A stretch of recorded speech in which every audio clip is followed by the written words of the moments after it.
I'm Mason Mount. You're listening to the London is Blue podcast.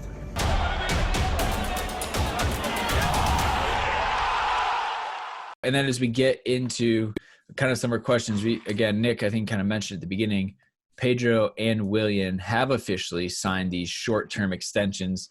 As I read it, it is just to the end of the Premier League season, so we can assume they are gone come Champions League. So they will be here probably to the end of July, and then it sounds like Pedro will be going to Roma, and Willian will be going to another team in London. Let's just be honest. That's how that's going to end. All right, attack time. The Vanilla Gorilla is back, and at P_Blues, Dan, they want to know, are we going to see Reece, Tammy, and Pulisic start this game? What about Jorginho? Does he come back in the lineup?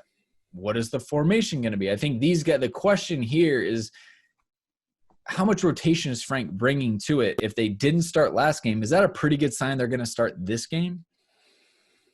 I don't think so. I think this is going to make Nick super happy, but I think Giroud is going to start again. I think even though Tammy is a little bit of a speedster relative to Giroud, I think we're going to want to muscle around the second tier of City defenders potentially. Otamendi is always good for a potential penalty giveaway or red card. So fingers crossed that one of, if not both of those things happen for us. I think Pulisic looks good. And now that we know that Willian and Pedro are both here, you're probably getting at least one of them going. So that's kind of where I feel it's going to go, Nick, but you can agree or disagree. But I think there's going to be more agreement this time than usual.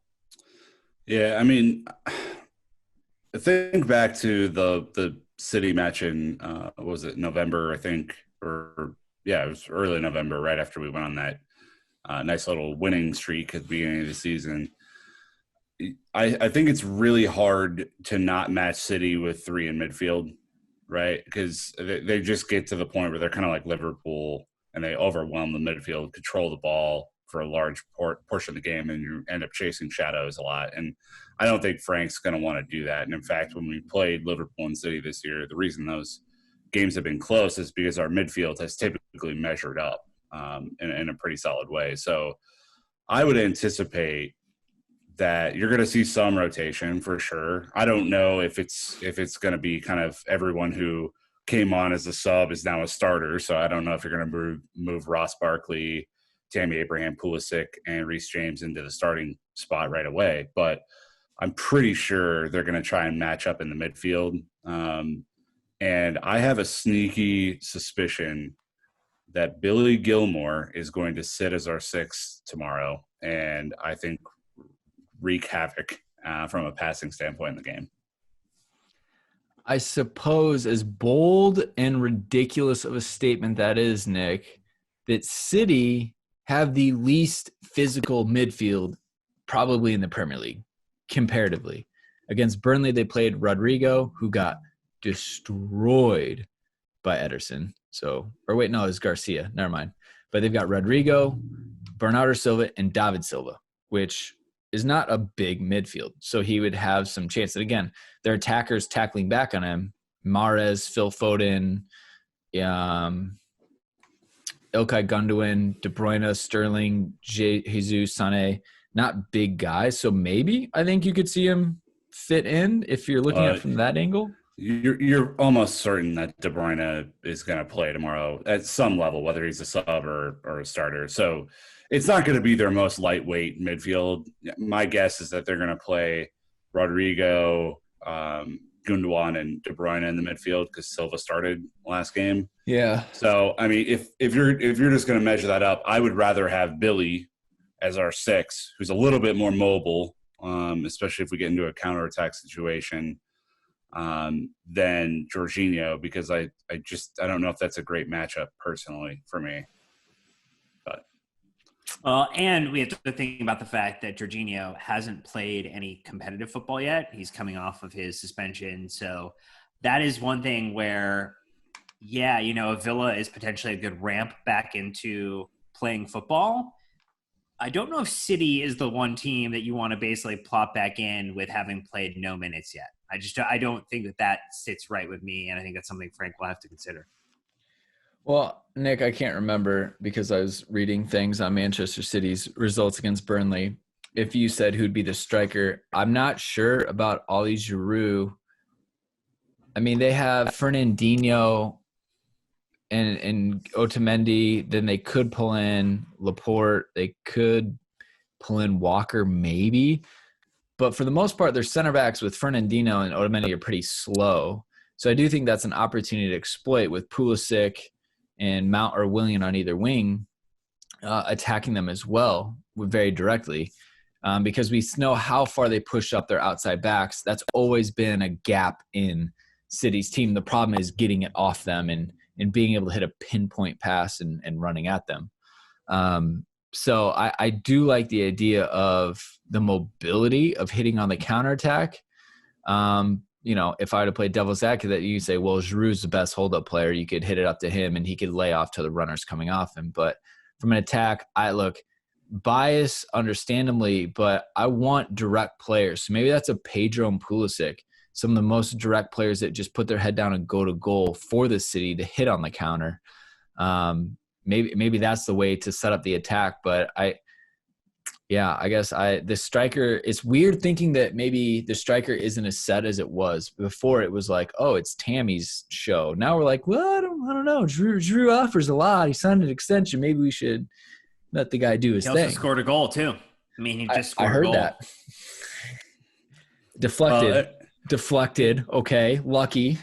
It plays into our next question, right? Which is Pete Herman asking if we're going to use a different formation to try and stifle City's attack. I personally don't think so. Like Frank clearly has a 4-back set now. So I was definitely wrong in my prediction of that last week. But I think, Dan, maybe the point here is that, at least for me, I think we're going to try and mirror their formation and maybe try and man mark De Bruyne like Conte did with old Grealish.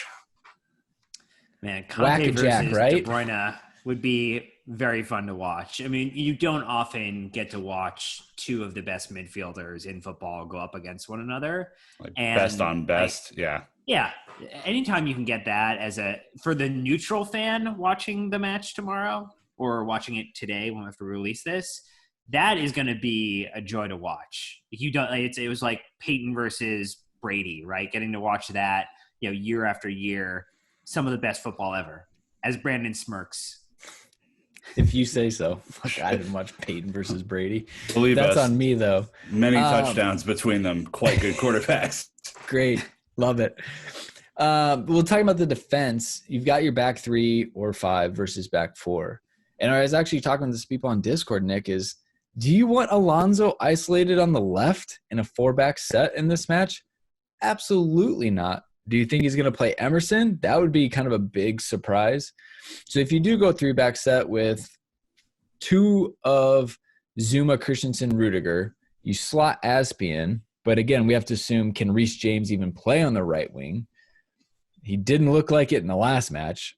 At least then you have some opportunity to be +1 at the back. But again, I don't think he has the depth to do that. So it kind of forces you into a 4-back set. At least that allows you to have 3 in the midfield to try to match them man for man, rather than getting overloaded with 5 defenders and only 2 center mids. Even if N'Golo Kante is in there, he's got to be fatigued. If you were watching the City Burnley match, and I only caught the highlights, but it wasn't pretty for Burnley to let them to sit back and let City come on to them. So my hope is that Chelsea, Dan, plays aggressively tomorrow, that they try and press where possible, although we're not nearly as good of a pressing team as City is, just due to the amount of years that they've had to work on that as a team structure. And we pressure, much like us, their back line is not always the best, right? I think these two teams are actually kind of eerily similar, except that City is far more clinical when finishing their chances. But I think there's a lot to like from our side going forward, especially if there's rotation. Mendy, not been great. Cancelo, not been great. Zinchenko, abysmal. So I don't know, Dan. I think there's something there for us.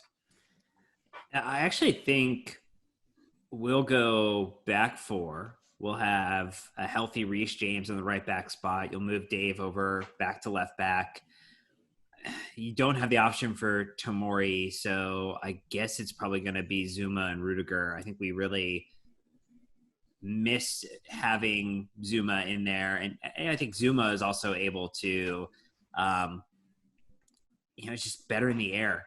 And if we think about, whether it's Walker or whether it's Zinchenko or whether it's Mendy, they're going to want to run down the wings and cross into the box. And we need to have a little bit of a stronger aerial presence in this match. And, both Rudiger and Christensen, that is not a highlight or a hallmark of either of their games. So I think we can do enough defensively this match, and we just got to hope that we're not giving away a bunch of set pieces or corners where we're giving them the option to set and really try to play us tough in there.